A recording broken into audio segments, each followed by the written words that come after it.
ज्ञान कणिका ग्रुप में जीना इसी का नाम है शीर्षक के अंतर्गत आप सभी पाठकों से एक बार पुनः मिलने का अवसर प्राप्त हुआ।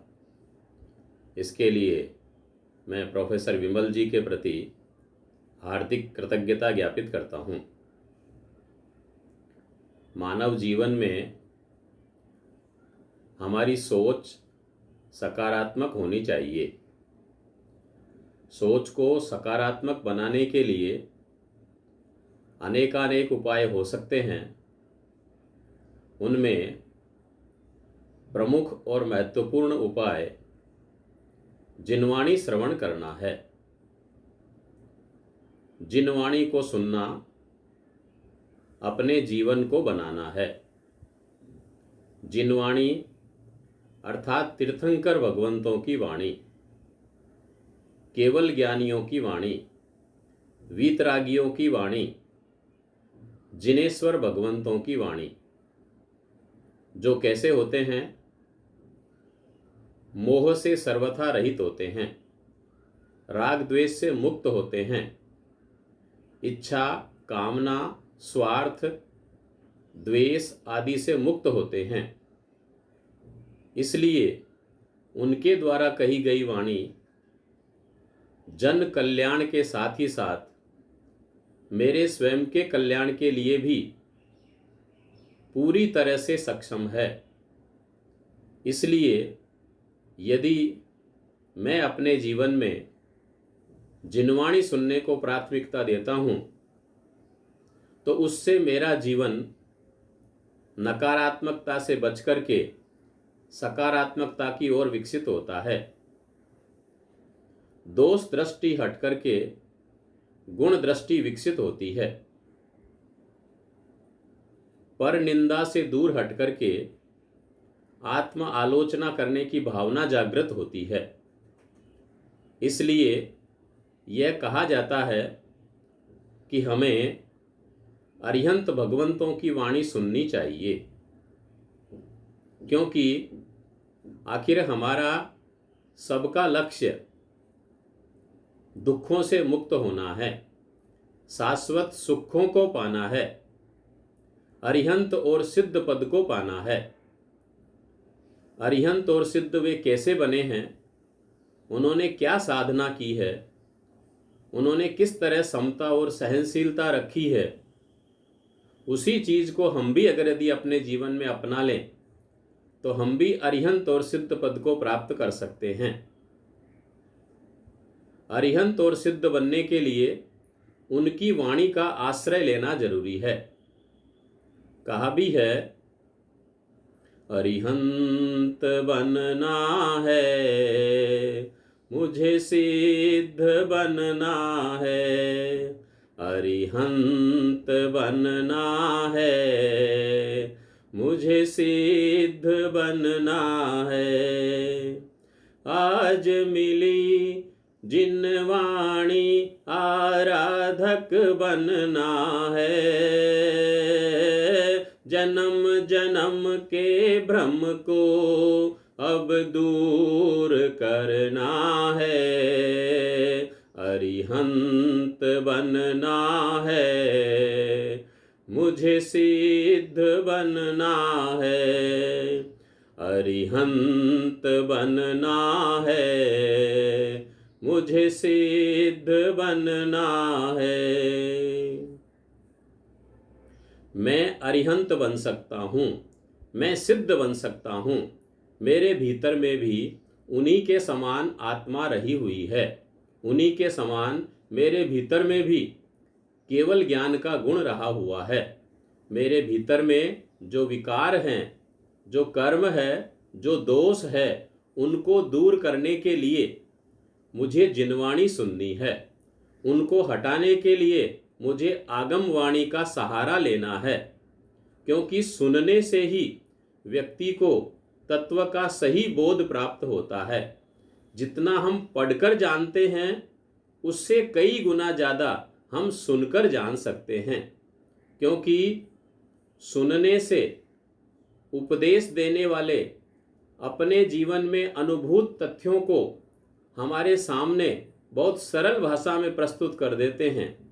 जो हम पढ़कर नहीं समझ सकते वो हम सुनकर के आसानी से समझ सकते हैं। 10वें कालिक सूत्र के चौथे अध्याय में सुनने की बात कहते हुए कहा कि सोच्चा जाणई कल्याणम सोच्चा जाणई पावगम उभयम्पि जाणई सोच्चा जम सेयम तम समायरे।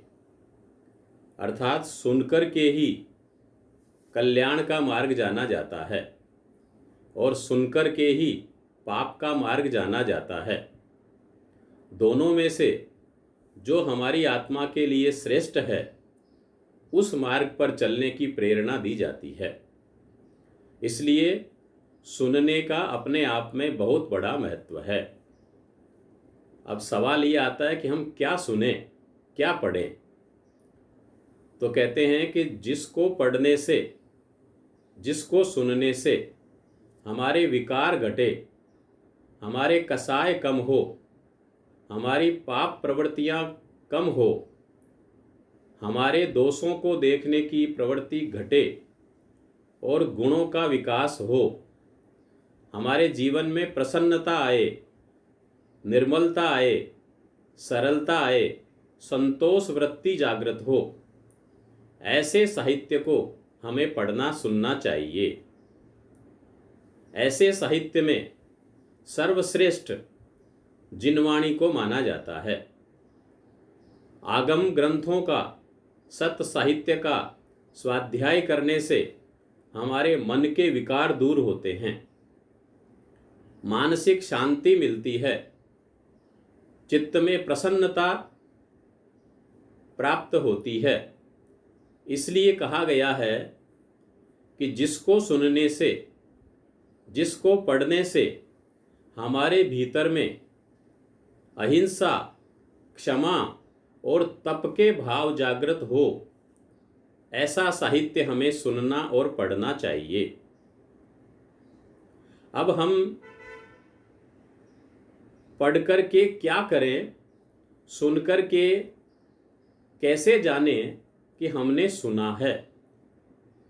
तो कहा गया कि सुनने का जो फल है वह ज्ञान प्राप्ति है। अगर यदि सुनकर के हम नव तत्वों का, षट द्रव्यों का, अपने आत्म स्वरूप का, देव गुरु धर्म का सम्यक बोध प्राप्त कर लेते हैं तो उससे ये पता लगता है कि हमने सही तरह से सुना है। क्योंकि सही तरह से सुनना अत्यंत दुर्लभ कहा गया है। सुई धम्मस्य दुर्लहा। धर्म का श्रवण, सच्चे धर्म का श्रवण, आत्म धर्म का श्रवण अत्यंत दुर्लभ कहा गया है। और वह दुर्लभ चीज आज इस पंचम आरे में भी हमें पढ़ने और सुनने को मिल जाती है। यह हमारा सौभाग्य है, यह हमारा पुनीत पावन अवसर है जिसका हमको लाभ उठाना चाहिए। तो सुनने से ज्ञान होता है। एक गाथा में कहा भी गया है, सवणे नाणेय विन्नाणे पचखाणेय संजमे अनन्हये तवेचेव वोदाणे अकिरिया सिद्धि।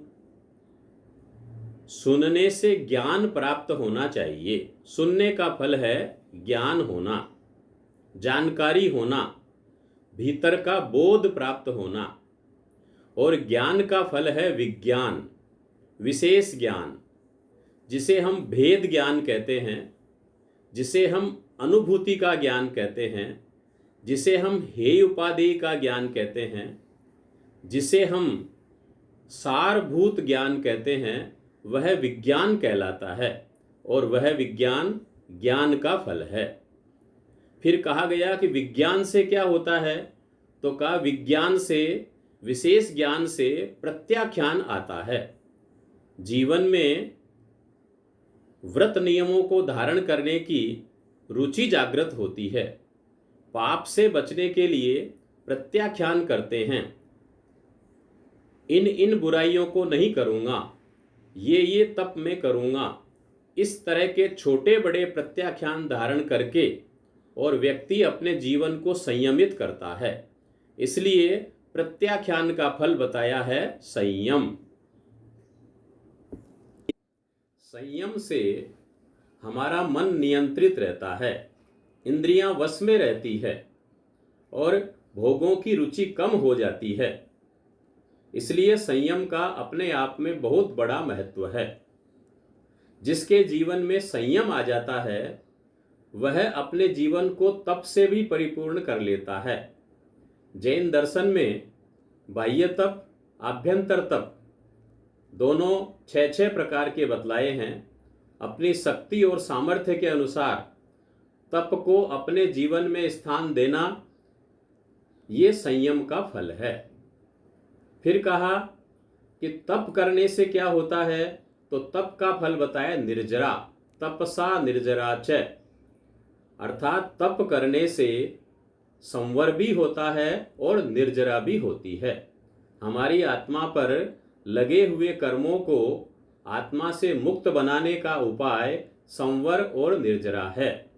जब तक आते हुए कर्म हमारी आत्मा पर बंद नहीं होंगे, उन पर ब्रेक नहीं लगेगा, तब तक कर्मों से रहित आत्मा नहीं बन सकती।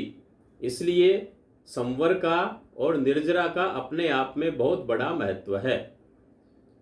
संवर से आने वाले कर्मों को रोका जाता है और निर्जरा से पूर्वबद्ध कर्मों को आत्मा से दूर किया जाता है। जो सकाम निर्जरा है, सम्यक दर्शन के साथ होती है, सम्यक ज्ञान के साथ होती है, वह लाभदायक है, क्योंकि वह निर्जरा आत्मा को विशुद्ध बनाती है, पवित्र बनाती है और मोक्ष के मंजिल की ओर निकट ले जाती है। इसलिए जैन दर्शन में संवर और निर्जरा को बहुत महत्वपूर्ण स्थान दिया गया है। निर्जरा का फल बतलाया गया है कि निर्जरा से जीव अक्रिय बनता है, अर्थात मन वचन काया की प्रवृत्ति धीरे धीरे कम होती जाती है। अशुभ प्रवृत्तियां पहले छूटती है, फिर शुभ प्रवृत्तियों में भी धीरे धीरे कमी होती जाती है और जीव अयोगी बन जाता है। अयोगी बनकर के और अयोगी बनने का फल बताया कि वह अक्रिय बन जाता है, क्रिया से रहित होकर के और अपने आत्म प्रदेशों को स्थिर कर लेता है, शैलेशी दशा को प्राप्त कर लेता है और अक्रिय दशा का फल बताया कि वह सिद्धि को प्राप्त कर लेता है। हमेशा हमेशा के लिए सिद्ध बुद्ध और मुक्त हो जाता है।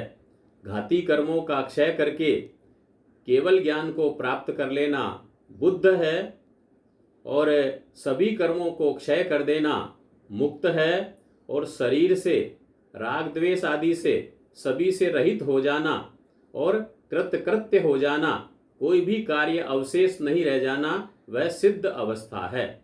इस प्रकार से एक सुनने का फल भी भगवान ने क्रमशः आगे बढ़ते बढ़ते सिद्धि को प्राप्त करना बतलाया गया है। इसलिए हमें जिन शासन मिला है, जैन धर्म मिला है, जिन वाणी मिली है, इसलिए उसका लाभ लेना चाहिए, उसको सुनना चाहिए और उसको अपने जीवन में उतारने का भरसक प्रयास करना चाहिए। कहा भी है, शासन मिला प्रभु का सौभाग्य है हमारा, शासन मिला प्रभु का सौभाग्य है हमारा, आराधना हो ऐसी, आराधना हो ऐसी, नहीं जन्म ले दोबारा, शासन मिला प्रभु का सौभाग्य है हमारा। हम सब का सौभाग्य है कि हमें जिन शासन मिला है जिन आगम मिले हैं, जिन वाणी मिली है, इसलिए उसका लाभ लेकर के अपने जीवन को निरंतर आगे बढ़ाने का प्रयास करना चाहिए। इसी में हमारे जीवन की सार्थकता है, सफलता है। एक बार पुनः आप सबके प्रति हार्दिक आभार, धन्यवाद। जय जिनेंद्र, जय गुरु हस्ती, जय गुरु हीरा, जय गुरु मान।